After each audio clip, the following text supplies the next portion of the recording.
इतना प्यार करते हैं ना, इस तरह से शहीद किया जाएगा। वो तकलीफ, वो खबर सुन के हुजूर कितने दिन गमज़दा रहे हैं। वो तकलीफ दे दिन नहीं है। आप ये सोचें कि इतनी तकलीफ, ये हमारे रोल मॉडल हैं। हमारे रोल मॉडल ये सेलिब्रिटीज थोड़ी हैं जो फाश ड्रामे कर रहे हैं और औरतों के साथ नंगे लेटे हुए, शादीशुदा आदमी औरतों के साथ फाश गोई कर रहे हैं बिस्तरों पे लेट के। ये हमारे रोल मॉडल्स हैं। ये एक्टर्स हमारे रोल मॉडल्स हैं। थर्ड क्लास तरीन लोग हैं ये माशरे के। ये आपका कीमती वक्त बर्बाद कर रहे हैं, आपकी इंसानियत अखलाकियात बर्बाद कर रहे हैं। शादीशुदा औरतें आदमियों के साथ लेटी हुई हैं ड्रामों के अंदर, और उनके मियाँ शादीशुदा गैर नामहरम औरतों के साथ बिस्तरों पे लेटे हुए हैं। और हम इनको तमगा इम्तियाज़ दे के क्या मैसेज दे रहे हैं? हम अपनी बेटियों को नंगा नाच करवाएं, डांस करवाएं, हम आपको भी तमगा इम्तियाज़ दे देंगे। ये है हमारा इस वक्त करेक्टर। और फिर आप बोलें कि अल्लाह की रहमत आपके ऊपर क्यों नहीं आ रही, आपके मुल्क के ऊपर? इसीलिए नहीं आ रही क्योंकि आप जब वादा करते हो अल्लाह से और वादा करके खिलाफ वर्जी करते हो तो आप बड़े गुनाहगार हो, रादर देन उस बंदे के जिसने अल्लाह के साथ कोई डील करी नहीं। आपने अल्लाह के साथ डील करी कि अल्लाह पाक हमें तू एक आज़ाद वतन दे, हम वहाँ पे तेरे दीन का निज़ाम नाफिज करेंगे। ला इलाहा इल्लल्लाह के नाम पे आपने पाकिस्तान बनाया है। ये वादा करके आपने पाकिस्तान लिया ना कि हमें हिंदू तो नमाजें नहीं पढ़ने दे रहे, हमें तो इबादत नहीं करने दे रहे, हमें अल्लाह क्या चाहिए? आज़ाद जगह चाहिए। अल्लाह ने आपको आज़ाद जगह दे दी। जिस तरह से बनी इसराइल ने, हज़रत मूसा की कौम ने आज़ाद जगह मांगी थी, तो अल्लाह ने क्या किया? समंदर फाड़ा, रास्ता बना दिया, फिरौन उसकी फौज को गरक कर दिया, आप अलग जगह पे आ गए। जैसे ही यहाँ पे आए हज़रत मूसा कोहे तूर पे गए, यहाँ इन्होंने बछड़े की पूजा शुरू कर दी। और हमने क्या किया? हमें पाकिस्तान मिला, हम पैसे की पूजा करना शुरू हो गए। वो बछड़ा हमारे लिए आज पैसा है। वो बछड़ा हम पॉलिटिशियंस की पूजा करने लग गए।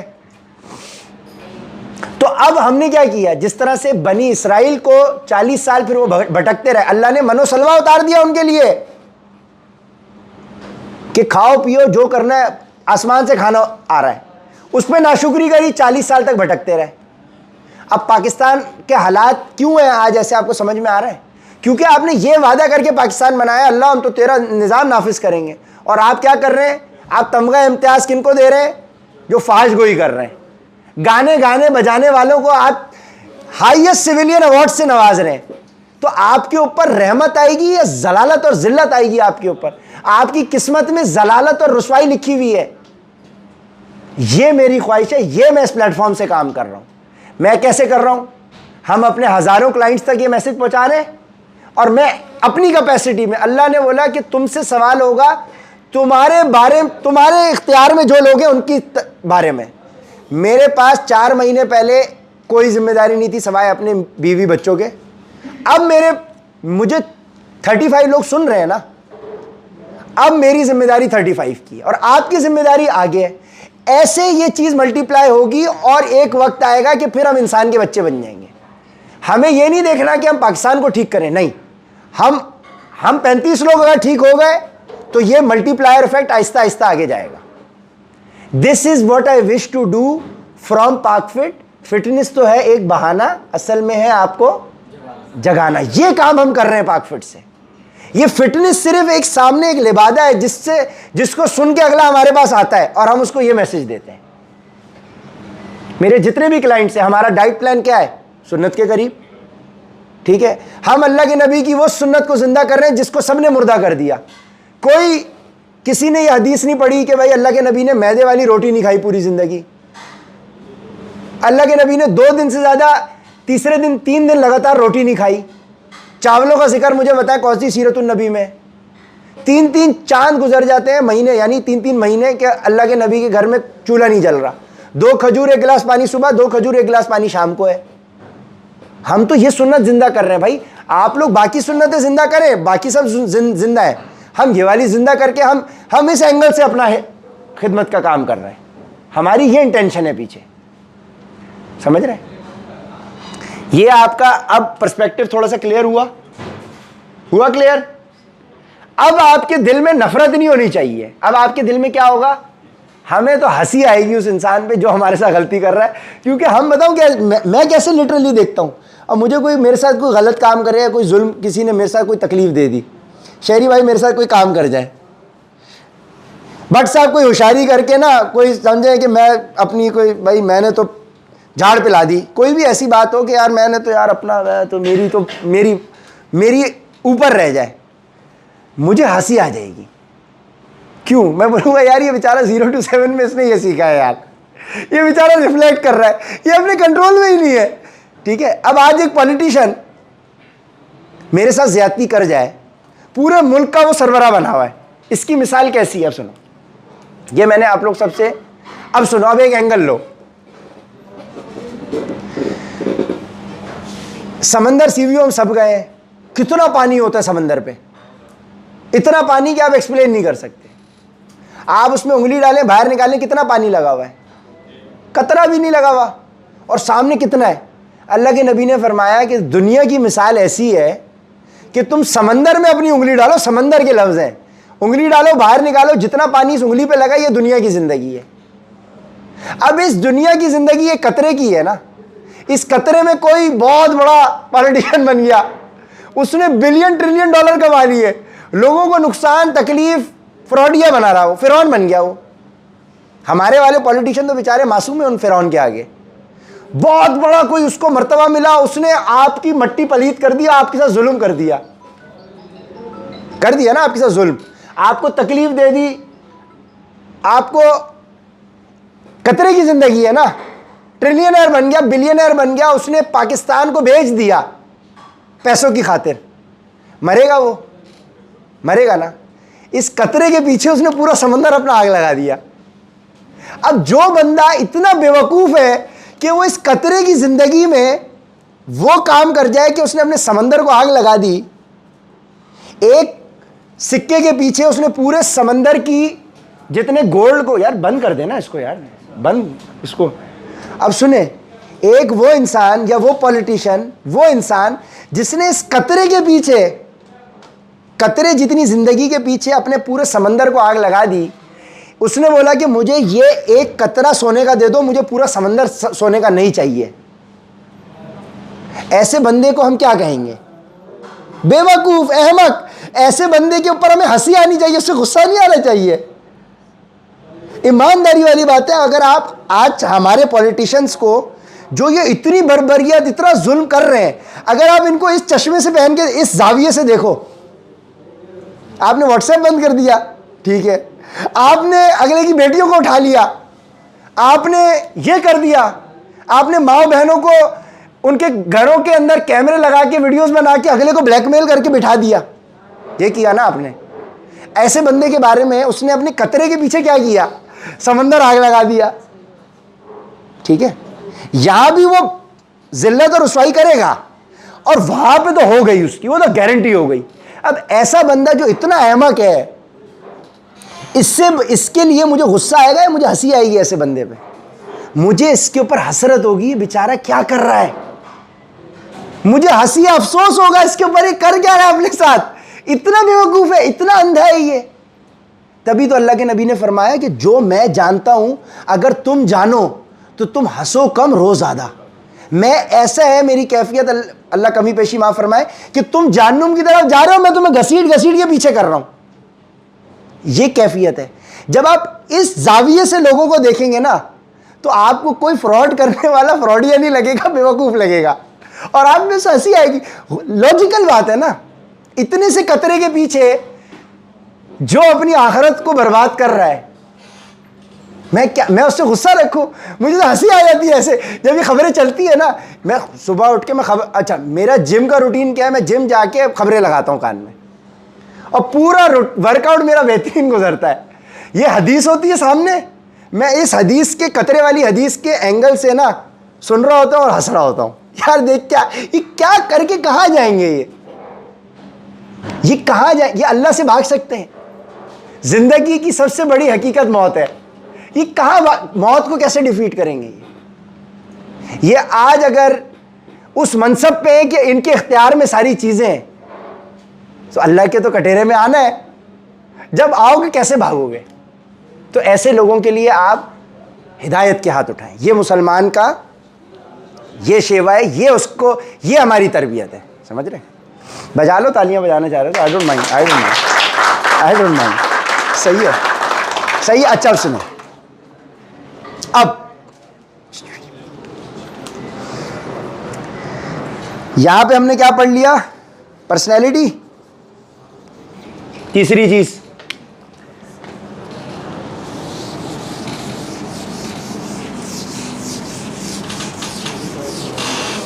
यार, शहरी को कहां से फोन आ गया?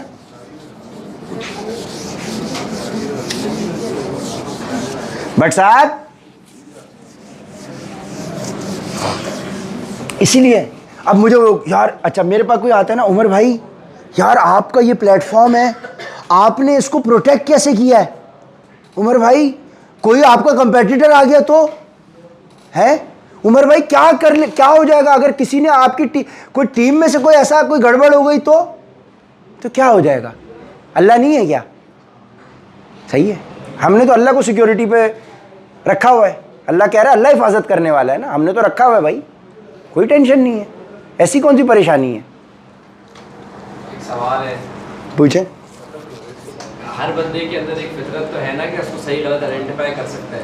हाँ, तो अगर आप हर बंदे को इससे बरी कर देंगे तो मैं तो बरी नहीं कर रहा, मतलब मिसाल के तौर पर मैं बरी कर ही नहीं रहा, तो मुझे क्यों डाल रहे हो मेरे ऊपर वो बात जो मैंने नहीं करी? मैं तो वो बात कह रहा हूं कि ये बंदा तब तक बरी है जब तक उस तक मैसेज नहीं पहुंचा। क्या उस तक इस तरह से नहीं मैसेज पहुंचा?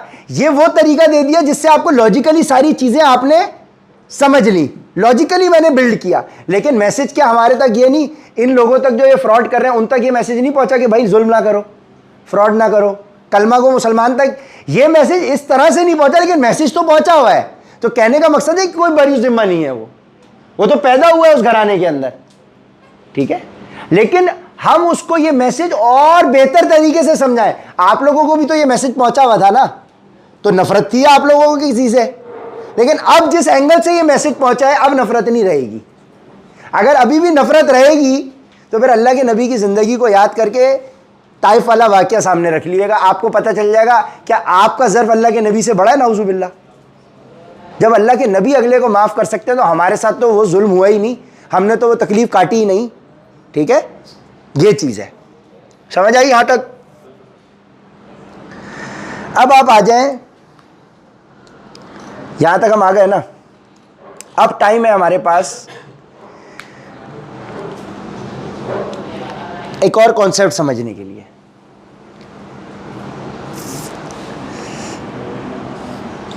रेडियो किस किस ने चलाया है जिंदगी में? रेडियो देखा तो होगा, मोबाइल पे चलाया है रेडियो, ये वाला भी चलाया होगा, हम सब ये वाली जनरेशन रेडियो देखा तो होगा सबने, ये वाला। अच्छा, एक ही रेडियो है, जब हम उसके ऊपर 100 FM लगाते हैं तो 100 की आवाज आती है, जब हम 105 लगाते हैं तो 105 सुनाई देता है, जब हम 107 लगाते हैं तो 107 सुनाई देता है ना, सही है। बट साहब यार आप गौर से सुनो, ठीक है ना। अब आप चूंकि 35 से ऊपर हो ना, इनका कॉन्शियस 5% है सिर्फ, सही है। नई चीज एब्जॉर्ब करने की कैपेसिटी कम है, लेकिन 0 नहीं है, इसीलिए 5% है, तो हम इनको बार बार जगा रहे हैं, ठीक है। आपके लिए सबसे ज्यादा जरूरी है सर ये, ठीक है। जो आप कह रहे थे ना कि 2-3 दिन से यार मेरा मामला गड़बड़ चल रहा है, अब हम उस तरफ जा रहे हैं। रेडियो है, एक ही खला के अंदर तमाम 100 चैनल वाली जो कंपनी है वो अपने टावर से 100 फ्रीक्वेंसी इमिट कर रही है खला के अंदर। आसमान में इस वक्त 100 भी मौजूद है, 105 भी मौजूद है, 107 भी मौजूद है। मैंने अपने आप को जिस चीज पे ट्यून किया मुझे वही सुनाई देगा, मुझे वही सुनाई देगा ना, मुझे वही सुनाई देगा जो मैं यहां ट्यून करूंगा। यार इसको वाइब्रेट पे डाल देना, ये कौन डिस्टर्ब कर रहा है हमें?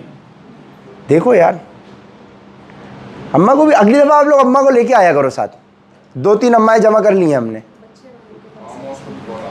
हाँ ठीक है। सुनो ना यार, ये देखो अब देखो शैतान जो है ना आप लोगों को डाइवर्ट करेगा, क्योंकि अब हम असल गेम की तरफ जा रहे हैं। सारी बात सुन ली, अब ये एसेंस मिस कर दिया ना तो काम खराब हो जाएगा। आपको कौन सी चैनल सुनाई देगा किस चीज पे डिपेंड करेगा कि आप कौन सी फ्रीक्वेंसी सेट करते हैं। आपने जो फ्रीक्वेंसी यहां सेट करी, अगर वही फ्रीक्वेंसी का सिग्नल मैच हो गया तो आपको वही सुनाई देगा। सही है, सही है। कितनी क्लियर साउंड आपको आएगी और कितनी जल्दी आएगी डिपेंड किस पे करेगा? सिग्नल्स पे। जितने अच्छे सिग्नल कैच होंगे और वहां से जितने अच्छे सिग्नल आ रहे हैं, मतलब वहां से तो सही आ रहे हैं, यहां पे आपके वीक है, रिसीवर आपका वीक है। रिसीवर, ये रिसीवर है ना आपका, ठीक है। यहां से आप ट्यून कर रहे हैं, यहां से आप रिसीव कर रहे हैं। कितनी क्लियर साउंड में आप ये चीज रिसीव कर सकेंगे डिपेंड किस पे करेगा? आपके एंटेना पे, रिसीवर के ऊपर, ठीक है। सही है, यहां तक समझ आ रही है बात? खला के अंदर सारे चैनल्स मौजूद हैं। आपको वो सुनाई देगा चैनल जिसके ऊपर आपने अपने आप को ट्यून किया हुआ है, और कितनी जल्दी किस क्वालिटी में सुनाई देगा वो किस पे डिपेंड करता है? आपके रिसीवर पे। रिसीवर पे। यहां तक सब साथ है, इसमें कोई चीज मुश्किल? साइंस क्या कहती है? Every thought has a frequency. हमारी सोच, हर सोच एक फ्रीक्वेंसी है, हम इमिट करते हैं।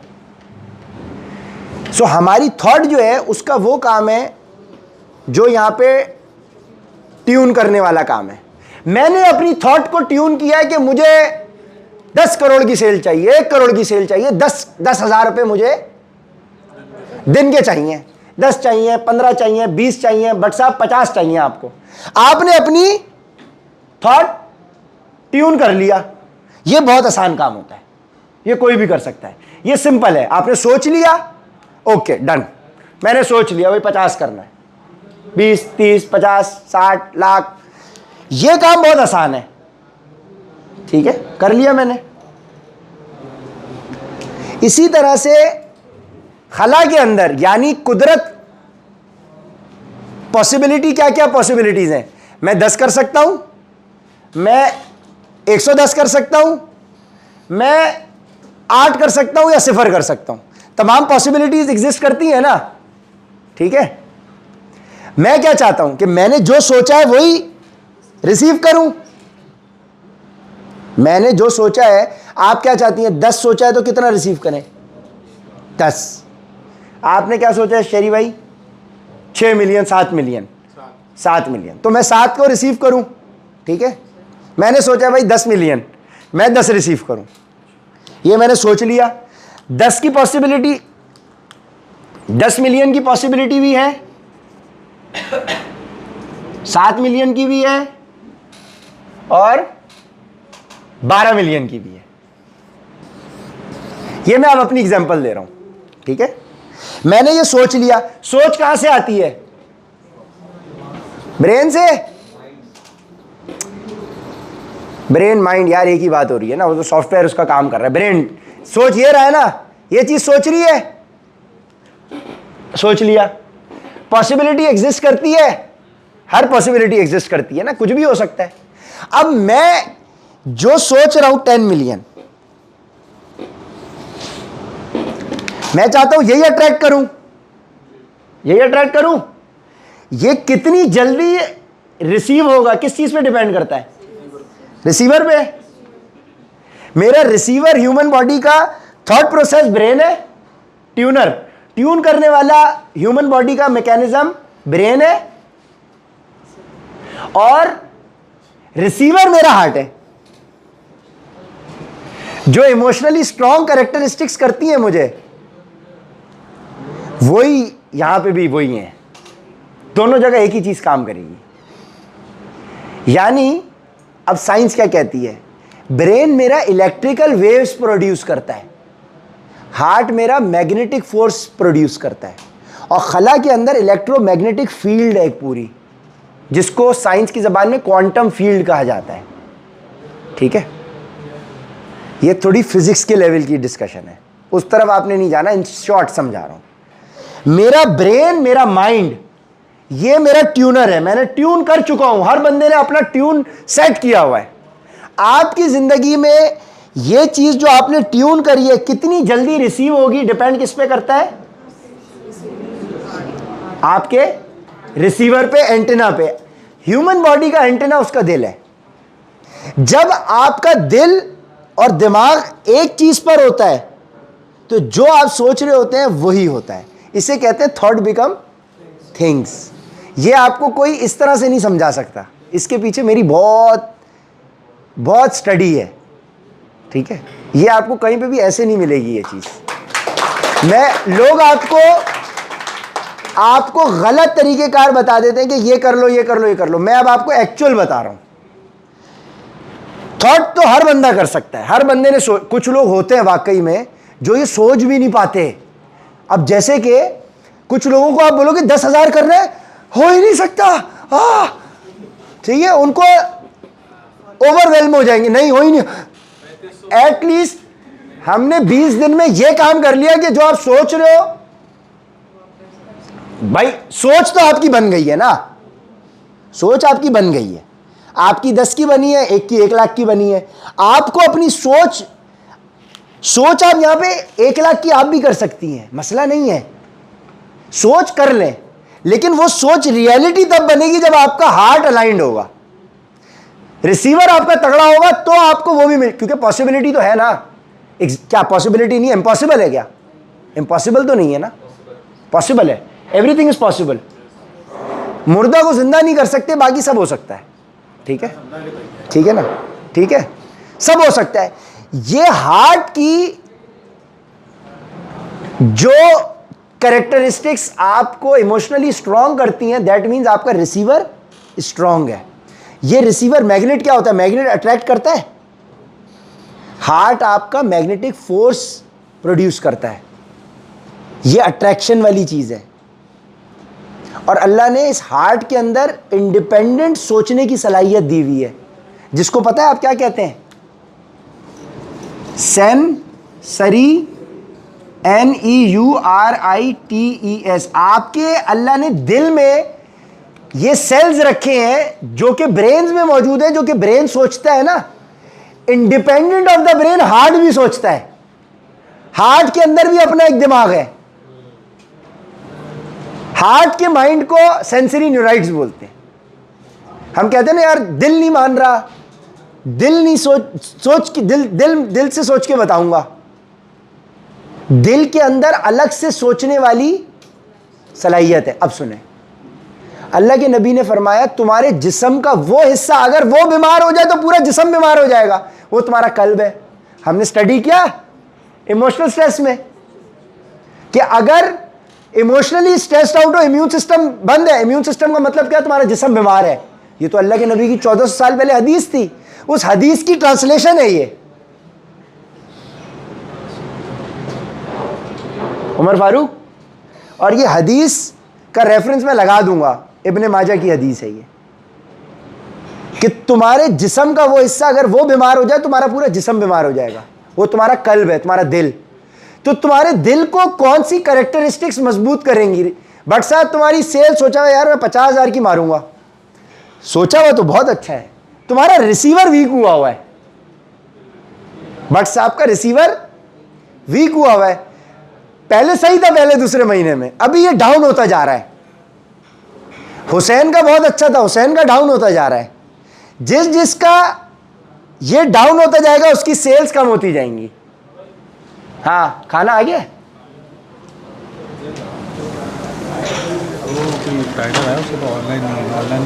नहीं, मैं पैसे दे रहा हूँ। साफ होना चाहिए। ये आपका साफ कैसे होगा? कौन सी कैरेक्टरिस्टिक्स आपको इमोशनली स्ट्रॉन्ग करेंगी, ये हमने डिस्कस करना है। ठीक है, सही है भट्ट साहब? अब जो हम कैरेक्टरिस्टिक्स डिस्कस कर रहे हैं मेरी बहन छोड़ दें, आप इसको छोड़ दें, ज़रूरत नहीं है। अभी तक कोई चीज़ लिखनी पड़ी?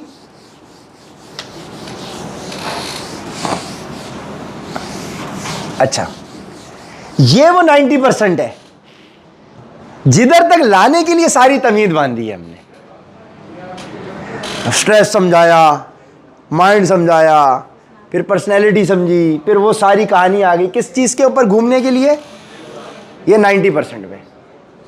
ये असल एसेंस है। ये आप अप्लाई करें, रिजल्ट ना मिले तो जो चोर की सज़ा वो मेरी सज़ा, मनी बैक गारंटी। ठीक है, सही है ना? ठीक है, सही है। इसको मेरे ख्याल में खाने के बाद डिस्कस करें, भरे हुए पेट के साथ, क्योंकि भरे हुए पेट के साथ दिमाग काम करेगा। अभी दिमाग नहीं, अब ब्रेक ले लो, ब्रेक लो, ब्रेक लो।